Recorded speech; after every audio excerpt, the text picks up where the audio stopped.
नमस्कार दोस्तों। प्रधानमंत्री मोदी ने तेलंगाना के निजामाबाद में एक जन संबोधन किया।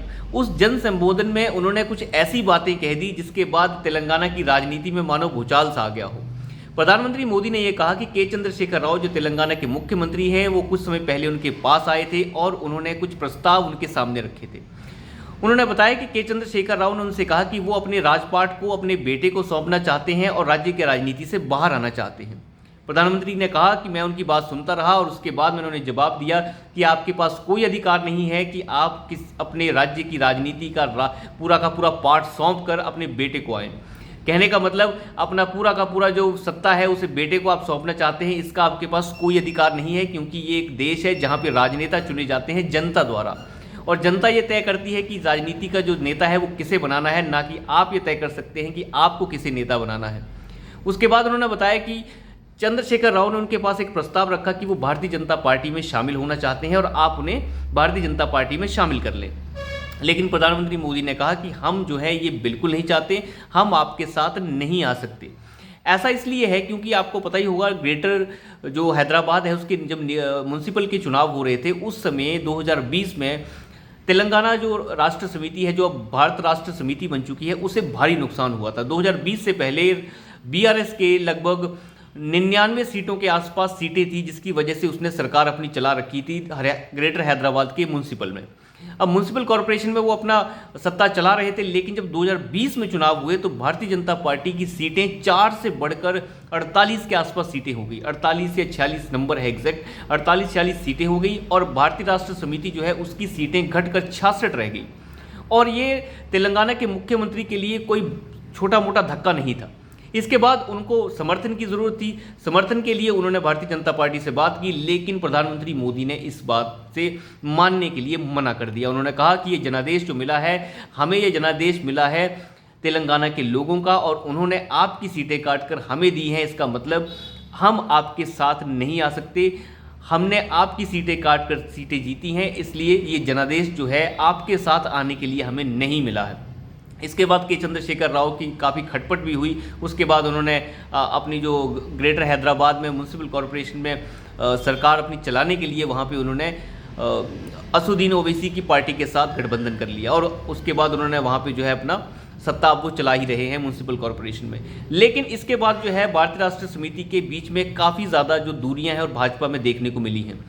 एक और चीज़ बड़ी बात प्रधानमंत्री मोदी ने कही वो ये थी कि के चंद्रशेखर राव ये कह रहे थे कि जिस तरीके से जो है भारतीय जनता पार्टी की राजनीति चल रही है उसके साथ वो आना चाहते हैं। लेकिन प्रधानमंत्री मोदी ने कहा कि हम किसी भी भ्रष्टाचारी को अपने साथ नहीं बिठा सकते, किसी भ्रष्टाचारी में इतना साहस नहीं है कि वो मेरे बगल में बैठ सके। ये इतना कड़ा संदेश था कि जिससे बिल्कुल साफ हो गया कि वो के चंद्रशेखर राव और उनकी पार्टी को, उनकी बेटी को भ्रष्टाचारी मानते हैं और उन्हें अपने बगल में नहीं बिठाना चाहते। लेकिन प्रधानमंत्री मोदी ने, मुझे लगता है, इस चीज़ में काफ़ी देर कर दी है। आप जानते ही होंगे कि भारतीय जनता पार्टी पहले काफ़ी मजबूत दिख रही थी तेलंगाना में, लेकिन अभी काफ़ी ज़्यादा उसकी मजबूती कम हुई है। इसके पीछे वजह 2-3 है, हम इसके बारे में पहले भी बात कर चुके हैं।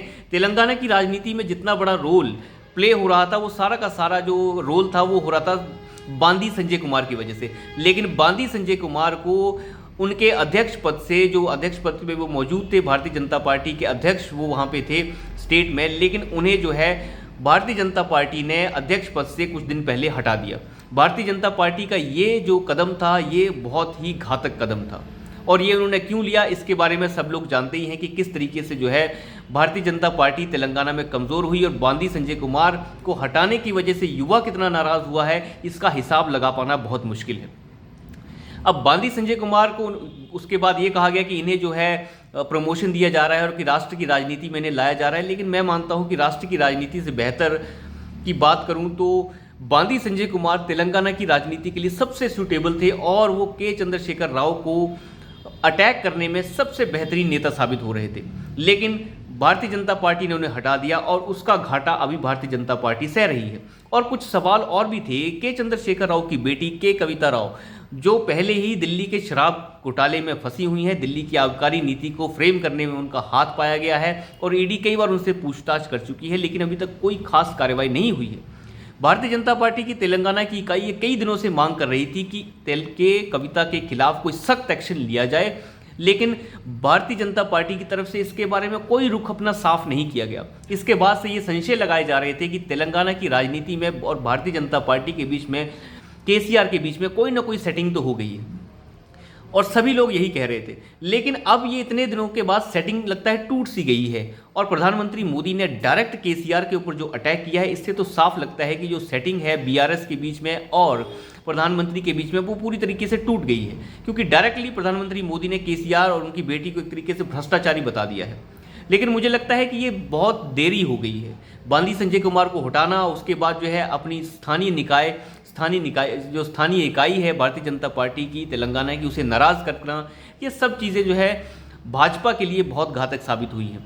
और प्रधानमंत्री मोदी का इतना लेट बात करना, इसके बारे में प्रधानमंत्री मोदी के ऊपर भी प्रश्न खड़े करता है कि आप पहले जो चुप थे, अब आपने एकदम से अपना मौन तोड़ दिया है, और जो आपकी इकाई है तेलंगाना की, उसे आपने संदेश दिया है कि हम जो चुनाव लड़ेंगे वो चुनाव एक तरीके से भ्रष्टाचार के खिलाफ होगा। तो भ्रष्टाचार के खिलाफ होगा तो आप इतने दिन से क्या कर रहे थे? के कविता राव, जिसके ऊपर इतनी बार ईडी जो है उसे बुला चुकी है, लेकिन फिर भी कोई खास एक्शन देखने को नहीं मिल रहा है, इसका मतलब ये है या तो सबूत नहीं है या तो आप ढीले पड़ गए हैं। इतने दिनों बाद आपकी बात करना, वो भी इतनी खुलकर भ्रष्टाचार के ऊपर, ये बात पहले भी हो सकती थी। और अपनी तेलंगाना की इकाई को इतना कमज़ोर करना कि आपने बांदी संजय कुमार को हटा दिया, वो भी चुनिंदा कुछ छोटी मोटी वजहों की वजह से, कोई खास बड़ी वजह नहीं थी उन्हें हटाने की। और मुझे लगता है कि उन्हें हटाना सबसे बड़ी बेवकूफ़ी जो है तेलंगाना में भाजपा ने की है। और ये सारा का सारा सिस्टम मुझे लगता है अभी जो प्रधानमंत्री ने किया है, एक तरीके से मरहम लगाने की तरह है कि अब वो इस चीज़ के ऊपर मरहम लगाना चाहते हैं। हालांकि उन्होंने कर्नाटक की बात भी की। कर्नाटक में तेलंगाना के जो भारतीय राष्ट्र समिति है, उसने कर्नाटक के चुनाव में कांग्रेस की मदद भी की, और ये भी कहा कि ये दोनों पार्टियां एक ही हैं।